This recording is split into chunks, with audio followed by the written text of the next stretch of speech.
CWyatt-Morley, and the issue is AIDS in Africa.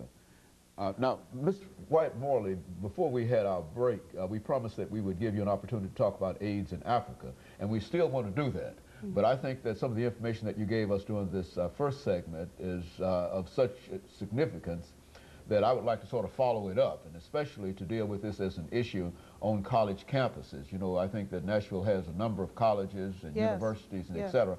What impact do you think that this disease is having upon collegiate students? A tremendous impact. As a mother, I have children in college, and I have a senior in high school. As a mother, we definitely want our children to abstain from sex. But as you know, everything is sex-based. Everything sells sex. And it is having a tremendous impact on our college campuses.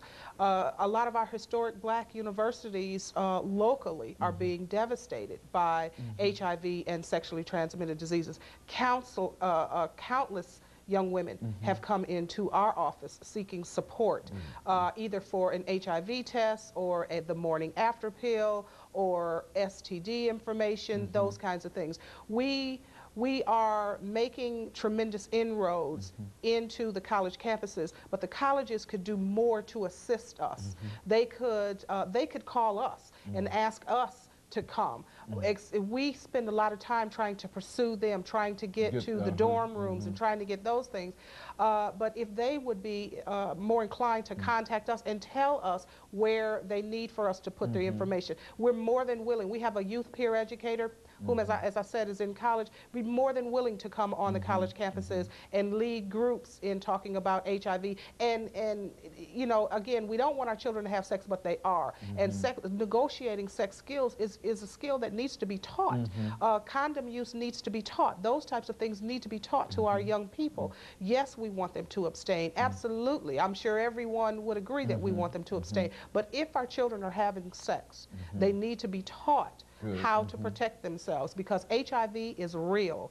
And I'm not saying that condoms are a cure for anything, because as a matter of fact, condoms are not a cure for a lot of sexually transmitted diseases that live outside of the body area that surrounds a condom. However, it is right now one of the only tools that we have, and our children need to learn about it.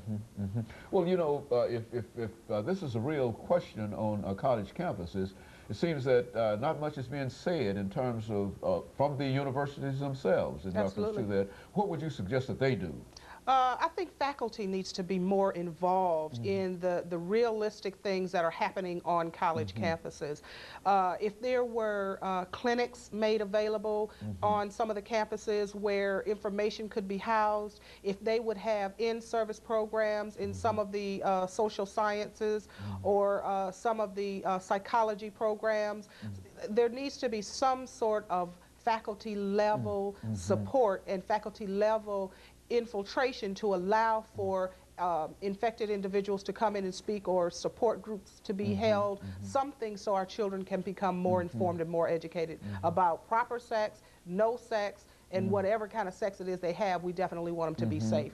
There's a lot of rape happening on college campuses. That is something that is happening a lot. You think that's widespread on college campuses? I believe it is. I believe it is. I know we get a lot of young women coming into the office. You have a source of information that most of us, even those of us who are on college campuses and see most of these students day in and day out, we don't have this kind of information that you give them.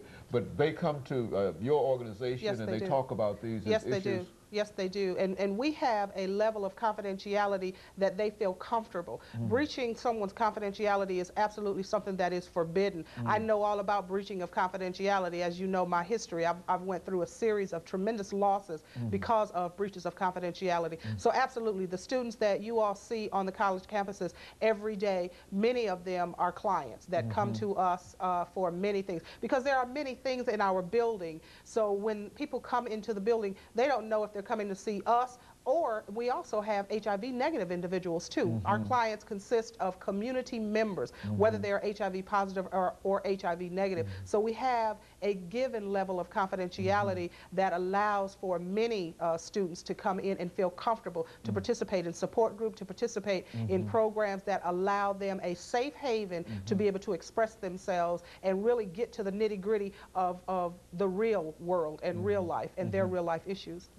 You know, I think we've entitled this AIDS in Africa, and everything that you're saying is very, very important in reference to the impact that this disease is having on Tennessee and on the United States. Yes. But we also know that you've been to Africa. Yes, I have. And that, as you promised the last time that you were here, that you would give us some information relative to the impact that it is having in Africa. So let's give you the rest of this period and the rest of the third segment to talk about your experiences in Africa and how you became involved with the continent of Africa dealing with this disease.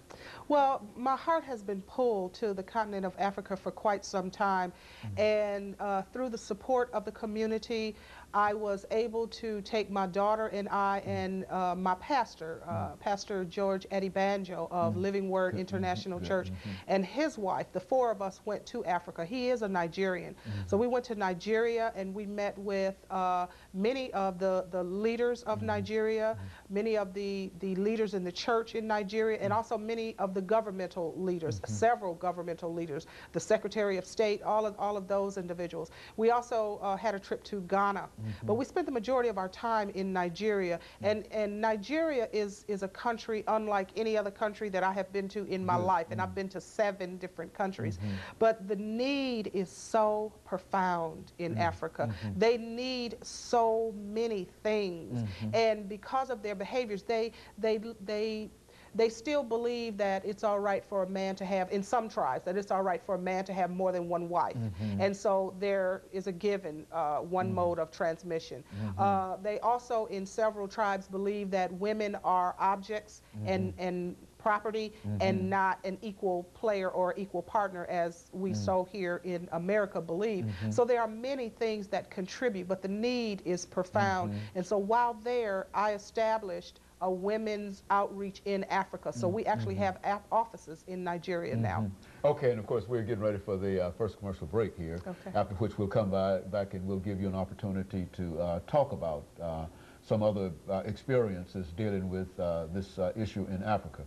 This is really sort of eye-opening to me in terms of you dealing with Nigeria, because we've had an opportunity to talk to other individuals who have been to Africa, and they've explained some of the problems in South Africa. And now you tell me that it's worse, probably worse in Nigeria and etc. It is really a problem. And of course, let us take this commercial break, and we'll be back with our audience following this final commercial break.